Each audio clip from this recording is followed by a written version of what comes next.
Hi everyone, my name is Whit, and I'm moderating the panel on Micropresses and Distribution. We're just going to have a discussion. I have 4 publishers representing 4 different micropresses. Matt Moses from Hickenhack, Robyn Chapman from Paper Rocket Minicomics. She also has a site called the Pioneer Report where she talks a lot about the small press economy, what's going on there, and she's an assistant editor for Second. So congrats. Dave Kelly from So What Press. You also work with Laura Antal. Is she kind of your co-publisher? Yeah, yes, basically we do everything together. Yeah, she's holding it down right now downstairs. Virginia Payne with Sparkplug comic books.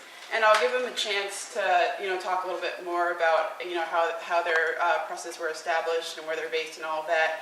But I guess how this came about was, I wanted to do a panel, and in terms of topics, I'm a cartoonist, but I also write about comics. I'm really interested in the culture of comics, the economy, and I did this article for the Comics Journal back in the fall on sustainability in the small press comic scene. And it was kind of based around the Comic Arts Brooklyn Festival in Brooklyn, which happens in November. And I talked to the editor. We wanted to have a certain slant for it, so he was like, why don't you kind of look into the economy and talk to different publishers and get an idea of what people are thinking about, what's going on now in comics. So I talked to a bunch of publishers ranging from Fantagraphics to smaller micropresses, which was really helpful just in seeing the different issues that they deal with. And I kind of wanted to carry that on and focus more on micropresses, and I think that RIPE is a perfect place to do this. So how I want it to work is, everybody can talk a little bit about what they're doing. I'm going to ask a series of questions. You can choose to answer them or not answer them, go in whatever order you want, and then we'll leave some time for audience questions. So I guess if you just want to talk a little bit about where you're based and how you started your press. Sure. So I'm based in New Jersey, in the suburb of New York City. Running out of my house. I started in 2012 as a sort of midlife crisis-y thing because I hated my day job. I felt like I was losing my identity, and I really liked comics, and I was like, oh, I can just hang out with a bunch of artists if I print their books for them. So that's about 3 years ago. I tend to focus on 3 categories of books that I classify as comedies, psychedelic comedies, and psychedelic tragedies. So, I mean, in all of those categories, what I really am interested in, really is something that kind of just immediately gets in your mind. Whether I feel like when you laugh, that, it's just this kind of immediate impact on your brain. Same thing when you see something this is a newspaper comic I printed. This kind of falls into the psychedelic comedy, category. You see it, and it's your synapses start firing. So that's sort of what I'm interested in this world. I started my Micropress a little over 2 years ago, and I guess I don't try to publish a certain type of comic. I just, try to find books that I think are good and strong and don't have a better home than I can offer it. If any of these artists that I've published, if they could get published by a bigger publisher that could pay them more, that could get their books out there in a better fashion and make more copies, then I would much rather they do that and have greater success. But if they don't have it available to them, I would love to take on the responsibility of publishing a very handsome, handmade object that I think readers can treasure a little, and and do that for them, and give them a little money, the artist.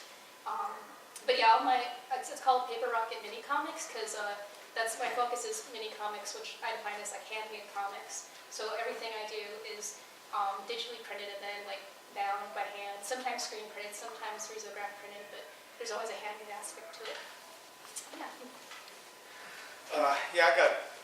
I've always been into comics, but I never considered publishing them until a few years ago. I was working in the film business, and then I was diagnosed with cancer, and it really derailed my whole trajectory.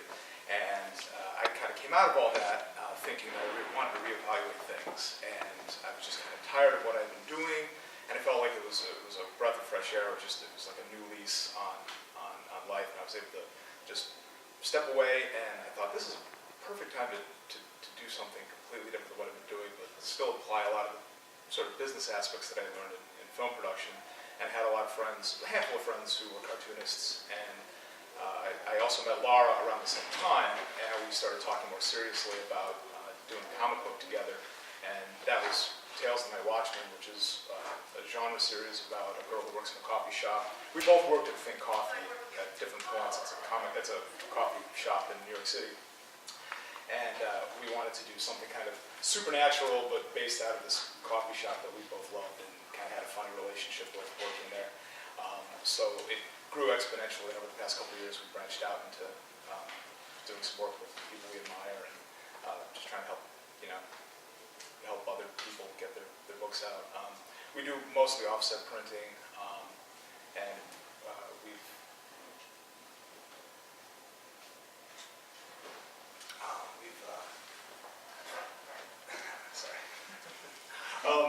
sorry, I just had a flood of memories of a lot of crazy things. But we've grown exponentially, and we love doing shows like this. We love working with stores directly, but I think we're going to get into that a little bit more with the distribution aspect. But it was basically built around, trying to help out our friends and people we really respected and help get their work out there. So I run Sparkplug Books, which was started sometime in the early aughts by Dylan Williams, and then I took over running it in 2013. And so Dylan's focus was always to publish artists whose work wouldn't get recognized otherwise, kind of think of us as a starter publisher. Like, people get books published by us and then often go on to bigger and better things. And yeah, that's about it. I run it out of my basement in Portland, Oregon. Use a printer in Oakland for the most part, so it's all offset. In terms of sales, do you find that how important are going to shows versus online sales? We do very little online sales. It's mostly stores and shows for us. We have an Etsy, and it's very clear, it's very easy to get to through our website, but we don't move much online. So I think a lot of it's word of mouth, setting up press releases, posting about it consistently on social media. Even though, like Matt said, it's hard to gauge, the social media excitement versus how many of those people are actually going to show up and get it. But I think that it's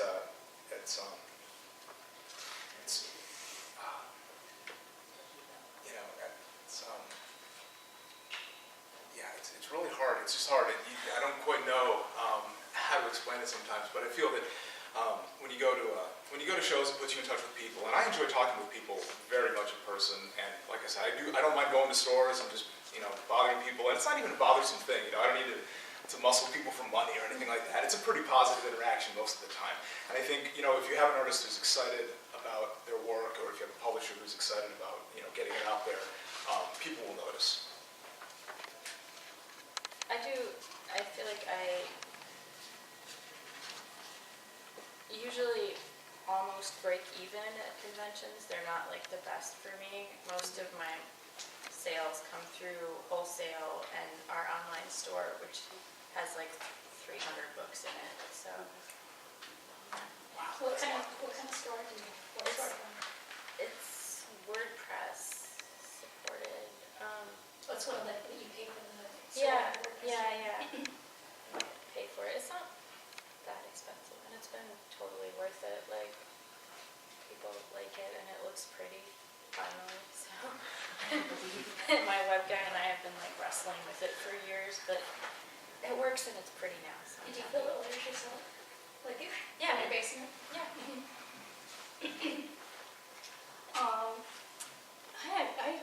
How do I sell these things? It's hard to sell these things. Yeah. I think I like these books. I That's good. honestly, I think I'm proud of this work. I think these are little gems that, are great.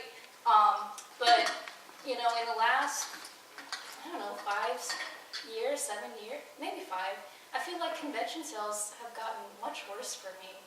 I feel like this was a lot easier when I was in my 20s, and back then I don't think I was making comics that were that great, but somehow like I was able to make like pretty good sales at conventions, and lately that's not been the case. I often don't even break even, and you know, that can be a little depressing sometimes, but like conventions aren't necessarily about like moving your product, like it's about getting your books in front of people and being present and stuff. So like honestly, like yeah, Kickstarter, like that's really helpful to me. Like Kickstarter kind of guarantees I break even, and that I can pay my author and I can fund the next book. I happen to work at a very good comic book store off and on, and that helps. So, like if you happen to work at a comic book store, that's great. Like it's nice to keep, you know. But I don't know what to tell the people who don't. Yeah, I don't. You know, I'm open to suggestions about better ways to sell these. Yeah, I don't know. No one's figured it out yet. We've been Yeah, trying. it's interesting that you say that, because I was at dinner with some people last night, and a lot of people who've been selling comics for a while, they've all been saying that they feel like a lot of their sales have been going down, especially in the past 2 years even. And I want to like use that to like kind of jump into the whole discussion about sustainability in the small press economy. And I want you guys just to like share your opinions on if you think things as they are currently are sustainable, both for maintaining a business and just for like growing the community, I guess. And I want you to just consider readership and who's reading comics now. Are more people reading, or less people reading? Are people buying? What social media is doing? What web comics? What free comics are doing? And I know I'm throwing out a lot of stuff. And just consider like everything that you think is going on. Also, if you think that there's more people making comics now, and how that's affecting everything. Yeah, I think that's actually the last point. Like when you were talking about how it's like the last few years you've seen it go down, I think that's exactly it. There's so much good stuff and bad stuff out there right now that I don't think that the market can sustain so much product. Like when I started my small press, I think 3 or 4 other small publishers started at the exact same time, or within a few months, and all of a sudden there were like several of us scurrying around trying to make enough noise that people remembered us over the other. And that's great for comics consumers, but bad for me, and bad for the other people who had to compete with me. And so I think that there probably seems to be slightly more interest in small press stuff over the past 5 years or so. I don't know if that's true for 10 years, because I haven't been involved in it for that long. But I don't think like we can keep as more and more people become interested in creating, I don't think the market will sustain the people who are kind of chugging along right now. Yeah, we need to find more. We need to find an audience that's not just us. Like, like it's great to sell to other cartoonists and publishers, but it's bad to only sell to other cartoonists and publishers. And so when I can go to a show that like really actively attracts an audience of people who aren't also doing this, who aren't like also like counting their dollars because they have to make their table fee, who are just like hip people who like have $50 to spend and like don't mind spending it on some really cool comics, like those are the shows I do best at. So I do think we need to try to reach that audience. And working at Desert Island, like I see those people come into the store. They're just hip people that are in Williamsburg, and they can put $100 down and take home some cool comics. And they're not us, They're not. You're not selling to yourself. And so somehow we have to continue to bring that audience to these shows and to our websites and to our Kickstarters, or whatever, so that will help us grow. But yeah, I feel like there's so much out there. There's this new generation of cartoonists that a large one, these young kids who are in art school right now more than ever. Like I can't even keep up with them. There's so many, and so there's a lot of great stuff. but our audience isn't growing, and I'm not sure how to do that, but I think we do need to do that if we want to pay the rent this way, but I'm resigned to having a day job and not paying my rent this way. We all have other things that we do too. It's not just comics. And we think in certain high concept terms when we decide what we want to publish. I mean, a lot of it has to do with, knowing some cartoonists and having an established friendship with them and wanting to support them. But it is good to have an angle.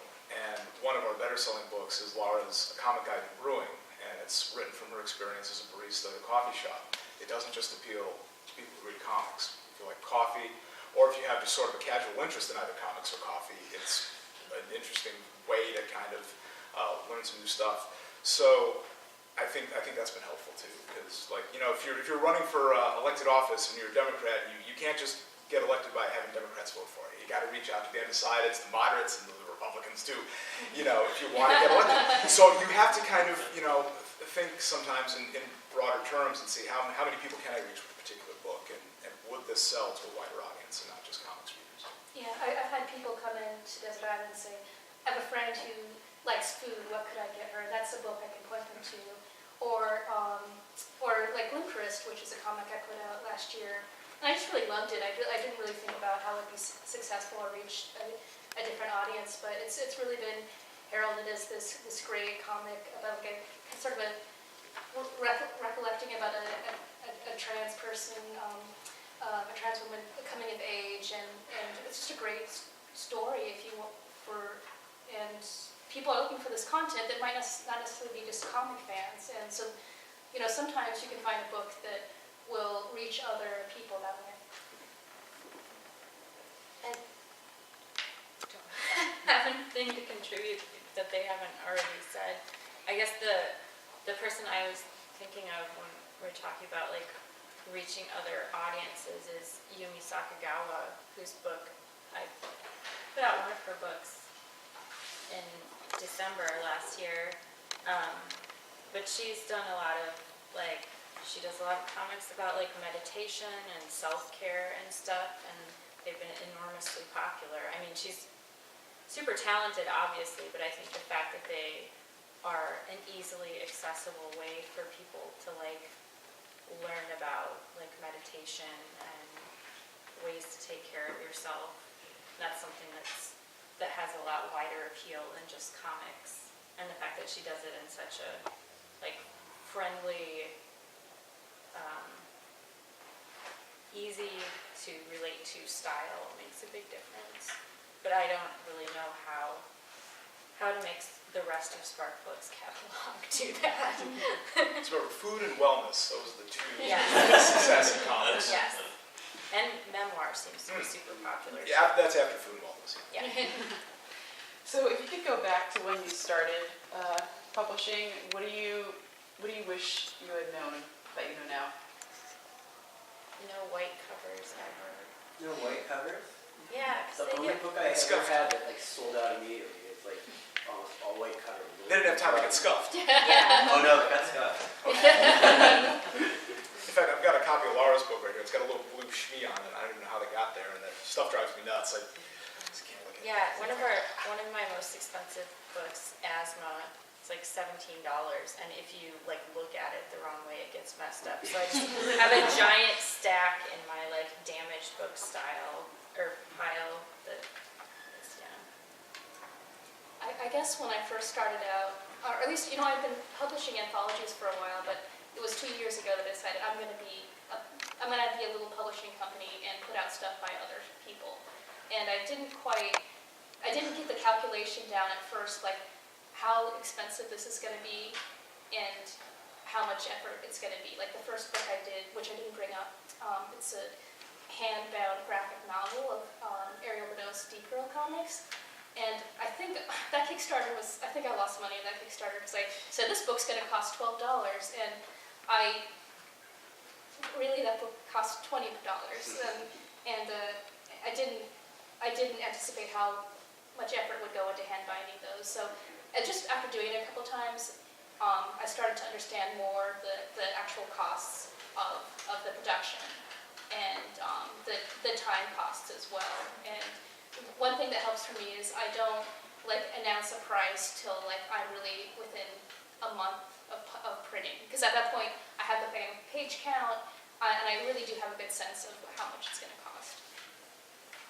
I think we were overly ambitious early on in two ways. One, we do the series Tales of the Night Watchman, and at the time we thought, oh yeah, this is going to be like 160 pages, we'll crank it out in no time with nothing else going on, clearly.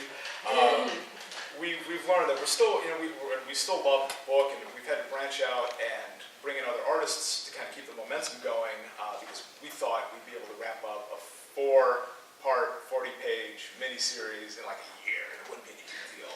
So starting off small is good. Minicomics Yeah. were great. 16 pages, it's the way to go. So I think if I could go back and start over, I would have focused more on minis and less on trying to do like a big, operatic series, And the other thing is one of the first books that we published was an anthology called Breakers, and it can be tough to sell anthologies sometimes. Stores don't like them very much unless every artist in there, and I love this book. I have no regrets in a certain sense, but I didn't realize how difficult it would be to sell this book, and it was just a little too much for the time. It's $15. Sometimes when you kind of hit the $10 mark, people can get a little standoffish for wanting to buy it.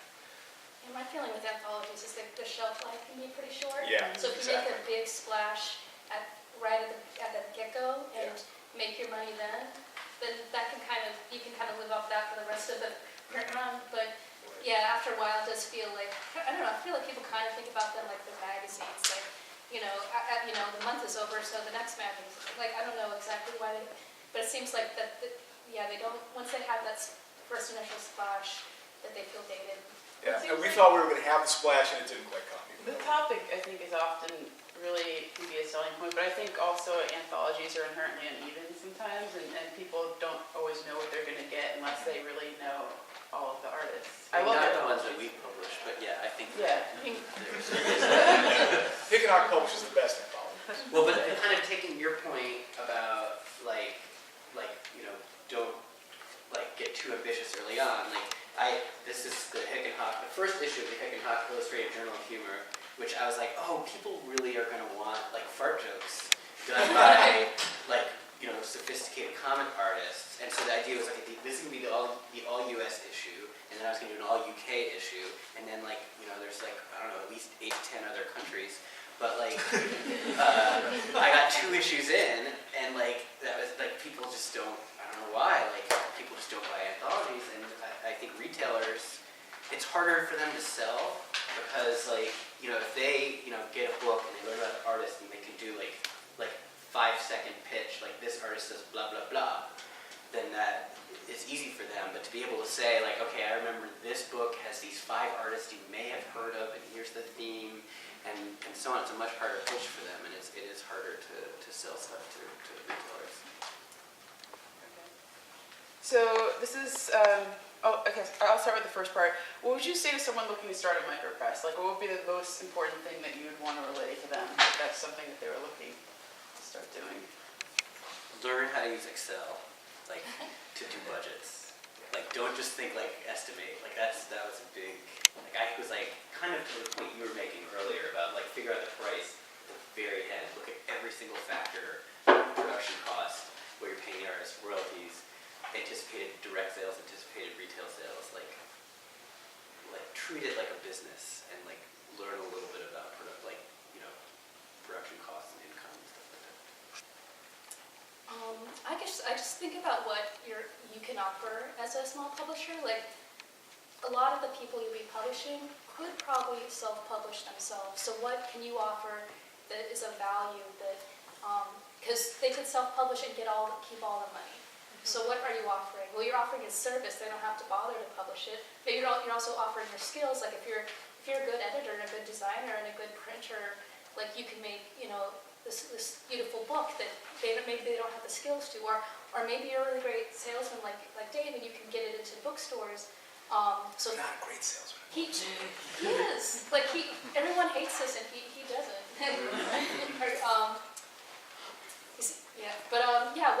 What can you offer?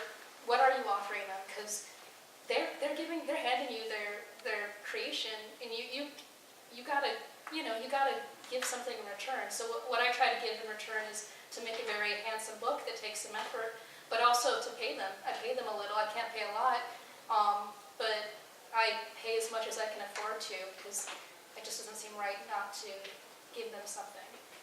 So yeah, think about what you can offer, and you know, be very clear and honest with your creators about what that is. I second everything that Robyn just said. That was all pretty succinct.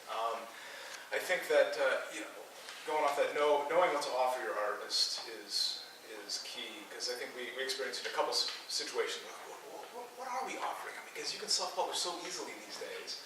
And I think one thing you might want to consider if you are a creator as well, somebody who just wants to publish this would not apply to you, but get together with your friends and maybe continue to self-publish, but figure out a way to get your stuff in the stores or in people's hands and collaborating, kind of like what Hickenhock is doing with Alternative.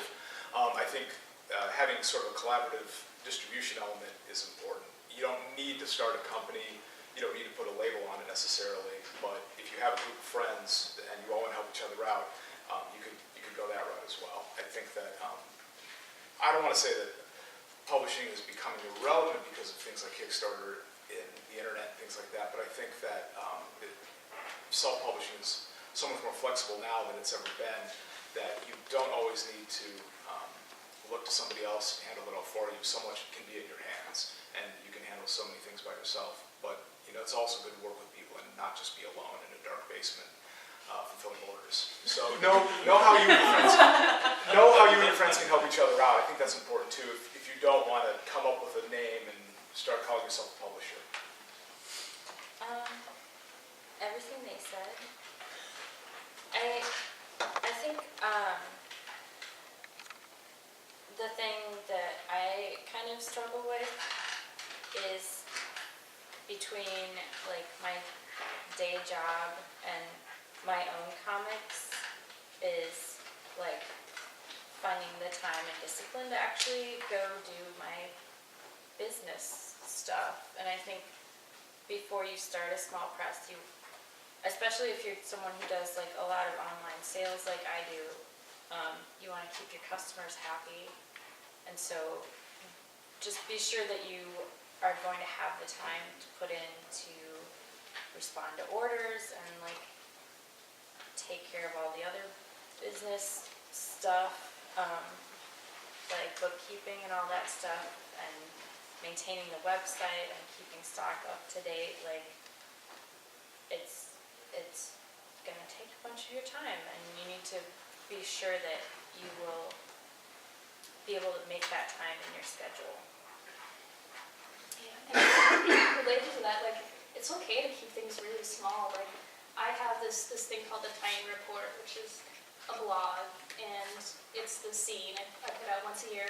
And I write the blog on my lunch break, and I'm not gonna be like Tom Spurgeon. I'm not gonna be like, you know, this full-time like journalist. It's okay to just like, you know what, this is something I do very part-time, and it's kind of half-assed way. Like, I have a full-time job. Like, it's okay that I do this in a half-assed way, as long as the end product is I'm proud of, you know. I mean, it's not a half-assed, like, this is I'm not, the object, the result is not half-assed, but like, it's not a full-time effort, and I'm okay with, you know, saying this is a small thing. You know, I work on it in my lunch break, I work on it in the weekends, and it's, you know, that's good enough. That's something that I kind of am always trying to remind myself, is that it's okay if I don't have like the promotion power that is behind Fantagraphics or whatever, or that I can't like, because I'm just me and I do this like 15 hours a week, and I can't, it's okay if I miss a deadline for like Diamond or whatever. Like, it's just, there's only so much I can do. And so do you have any tips, like let's say you're like a young artist and you're looking to get published, you don't want to, maybe you're self-publishing, but you also want some, you know, to work with a publisher. I'm sure you get approached by people sometimes, or you talk to people. What advice do you have for like younger cartoonists who are looking to work with a publisher? Things that you would suggest to do, or things not to do? Well, look at what they've already done, and that'll tell you what they can do. and of course, like, have an interaction with them. Like, we're such a friendly community that you probably already know a lot of the people that you might want to publish you. So like, look to what they've done, look to who they are, and just really have an honest conversation about what they could do for you. Like, I make zines, basically. I make Minicomics. I am not going to get, several thousands of these into a bookstore. Like, you're going to have to go somewhere else for that. I don't know if you all agree with this, but other small publishers I've spoken to say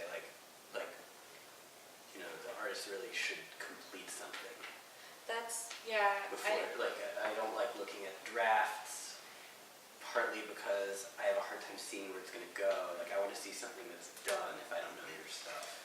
That's a good point, actually. We published 3 or 4 things by other artists, and all of that work was complete before we decided to publish it. Yeah, everything I've gotten is complete. I hadn't even really considered that. Yeah. I publish stuff that isn't complete. Like for the series of short run books I've been doing, I usually approach the artist first. But I prefer and have pretty much just worked with artists who have been self-publishing for a while. Like, I want proof that they can get stuff done. That's really important to me. That's part of the reason I published Whit. Oh yeah, by the way. She had done a ton of work already, and it was great. We actually just met in person for the first time. Yesterday. So one last question before I go to audience questions. What are you working on right now? Any upcoming projects that you're at liberty to discuss? I, for the first time ever, I had my schedule planned out till early 2016, actually. I have a book coming out in 2 weeks at Linework in Portland by Suzette Smith. And then another one in June for Cake by O. Horvath, who is downstairs. And their work is really amazing. I would go say hi to her if I were you.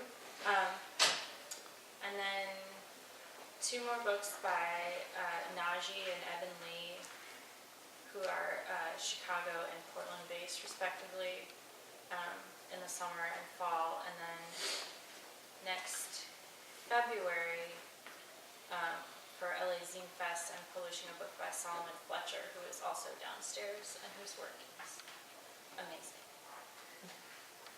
That's good. A lot of cool stuff coming up. Yeah. We're actually having a sort of a quieter year. We're trying to focus on wrapping up the story that Laura and I began in Tales of the Night Watchman. We've got 2 more issues coming out that will have both Laura and Amanda Skirty in it, and then also another one-shot, Tales of the Night Watchman one-shot by our friend June Begins. We are talking to an artist that I like quite a bit about doing a couple Minicomics. I can't say who just yet because we just got the ball rolling. I'm not sure when this is going to come out. It might not be this year, it might be next year, but I am excited about that. But it's going to be a little bit of a quieter year for us, 2015. I'm working on the next issue of the Hangar Report Micropress yearbook, which is my annual zine about micropresses. And then I'm gonna be drawing a comic by me. So it's been a while since I put a comic out by me. So I might take a bit of a break from publishing anybody else till that comes out in the fall, I believe. I have 3 things coming out, one of which has been stuck on a boat for a month. I was hoping it would be here, but it's by this artist, Pat Alicio, and it's the saga of his character, Bowman, who's, it's sort of like idiotic stoner sci-fi humor. And then Pat Kelly, who's here, whose work you should take a look at, is doing a book with me called Fedor, which it's like historical romance that imagines the real-life Jojo the Dog-Faced Boy, who was a Barnum and Bailey circus attraction in the late 19th, early 20th century. It imagines his romance with the circus tattooed lady. And then Noah Van Sciver, who has been doing work with a whole bunch of different publishers. He did the Abraham Lincoln bio, the Hypo for Fantagraphics. He proposed to do an all fart jokes book with me, that I'm very excited about. It's basically, I mean, Noah has done some work for Mad Magazine, and like looking at it, I get the sense that these are the jokes that he comes up with for Mad, that they're like, no, come on. So that should be out later this year. So do we have any questions? We have about 10 minutes or so. We bored you all. I have a question about wholesale formulas, especially for lower priced zines and Minicomics, like in the $1 to $5 range. How do you deal with that? Generally, I think this might be the same across the board. For the most part, we do 50-50 with stores. And so if you have a $5 comic, your wholesale price is going to be $2.50. We have sort of an unofficial rule of thumb that you don't want the cost of your book to be any more than 50% of your wholesale cost, because you want to be able to have a little bit of money. You want your print cost to be as low as humanly possible, but sometimes it's just hard when you're only making, so many copies to have it be under $1. It's really difficult. So I would say as long as you have kind of a blueprint for yourself, understanding that every step of the way, somebody's going to take a little bit from you before you make any money. So, if you make a $5 comic and it costs you $4 per copy, you're not going to make anything. So you want it to be pretty low. Yeah, I do the actual production cost times 3, because that way, when it's wholesale, when the store takes a cut and the distributor takes a cut, and the artist gets some money, there will be profit. So that's how I do it. I do 50-50 for books that Sparkplug has published, and then since we also distro stuff, we do 60-40 for distro stuff. And our markup is 4 times the cost of the book. Are you 60 or 40? 460. Great. It gets tricky when you start making things now. Yeah. Post is great. It's never going down. And one thing that we do a lot of comp copies with our artists. Yeah. We will compensate them with comp copies. They can turn around and sell that however they want. So that also helps us keep the price down and gives us a little bit of latitude with wholesale price. So we don't always need to be concerned about how much we're going to pay artist X at the end of the day, but we do have to worry about what the store's going to take and what postage will cost and how much it costs us to print it. Yeah, I give my author a small lump sum, but then a lot of comp copies, like maybe 75. I also pay comp copies. Yeah. I've already gotten 2 comics published through 2 different independent publishing companies. Yes, they've been exhibited here at the RIPExpo. I'm thinking of making a 3rd book on my own, but I know nothing of the publishing process, so would it be better to just stick with the already established publishing companies? No, I think you should do it yourself. It depends how you feel. I mean, you might only be thinking this way because you've had maybe a mediocre experience working with publishers. How do you feel about it? How does it? Been okay? Well, I just do the cartoons and send it to the publishers and they make the copies. So I've never really I think in the process of printing. I think it's good to put yourself through that experience. If you have a little bit of money saved up and you think you can make it work, I would definitely give it a shot because I think it's a good thing to know. Even if you might only self-publish one and you prefer, to have other people take on, printing for you and things like that. But I think it'll open up your eyes a little bit and you'll get a little greater understanding of what goes on. And there's so many good printers right now who, we all work, I think, with different printers that have worked with some of the same. And the point being, though, that there are printers who know exactly what we're doing and who our market is and are great to work with. Like, know exactly, like, oh, you need this for this convention. Or, like, when you say to them, like it's a such and such size floppy comic, they'll know exactly what you're talking about. So it's not that hard to work with them to get what you need. But I think you guys are talking about offset printers, and for your first book, Not necessarily. Sorry. okay, I would definitely use a digital printer, like just because it's really cheap. Like you don't need to save $1,000 up. You could just save like $70 and maybe, it's cheap and it's easy, so it might be a little intimidating, but I promise it's not too hard to do it yourself. And there's, like, I use these digital printers that have this online store presence, and it's so cheap. Like, it's really very cheap. Who do you use? I use this one, it's called Best Value Copy. Like, I feel like a lot of people probably use it. It's just, it's cheap. Like, it's good. It's pretty good, especially their color. Like, you might not be able to guess this is just some cheap online. And I can make, I can do the print run can be as small as I wish because it's not offset. And so that's one way of like keeping it cheap. Like, if you do have some money saved up, you could do offset, and your per copy price would be cheaper, but that means you gotta like save up $1,000 or something, and I never can. And you're gonna be sitting on boxes of books for a long time. We live in New York, that's not so great. I have a question about print runs. Like, how do you determine how many copies of a book you print at a time? And then Virginia, you mentioned the Hankovitz, the asthma book, and do you feel a need to keep books in print like over time? Well, my predecessor, for some reason, I love Dylan, but he did the same print runs as the majors do, like 2000. So I have a garage full of books that aren't moving.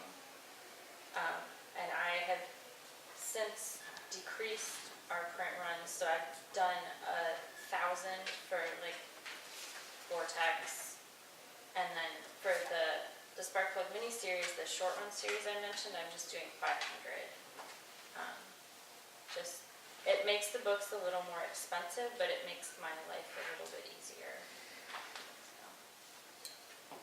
So. Sorry, does that answer your question? Yeah, and the asthma book, I mean, that should be in print forever.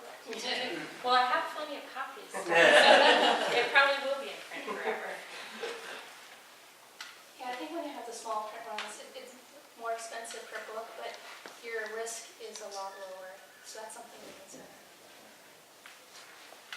There was like one last question? Yeah. The last question is kind of I didn't think I was off the topic. I come from the working hobby. I don't know if you guys are familiar with board games, which also involves, there's a thing called Micropress where they make short-run games, although we're talking about price range of $20 or $30, which is really cheap compared to like you get with GMT, which is more in the $60 to $100 range of a game.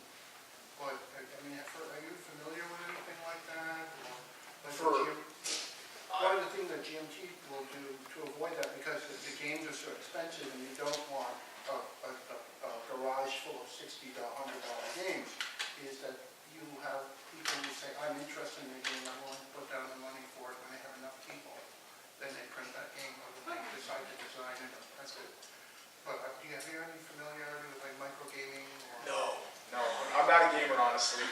Yeah, I love comics, but not really much. It just seems that economics are very similar. Right, I think that would kind of translate into what Robyn was saying on the comic side, is that you have a lot of flexibility with print shops and some digital printing options. There are so many things available these days. It's not like it was 30 years ago when you had guys like Eastman and Laird publishing the first issue of Ninja Turtles. They only had one option, it was offset. They had to get 10,000 copies, and they had to kind of do it in a very old school manner.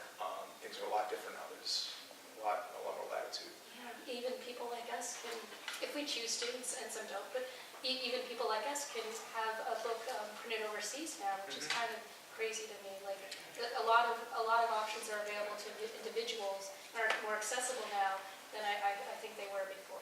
I have nightmares of ships sinking coming over from China. We print primarily in the U.S., but I know that I'm crazy, and that for the most part it's just fine. And they do have, like, I think Print Ninja's one, where they'll have liaisons in America that will help you work with Chinese printers, and I believe it's pretty inexpensive, but I don't know. Well, I just want to thank all of our panelists. Please stop by their tables and buy their books. Also, I want to thank RIPE for letting this happen, and I hope you guys learned.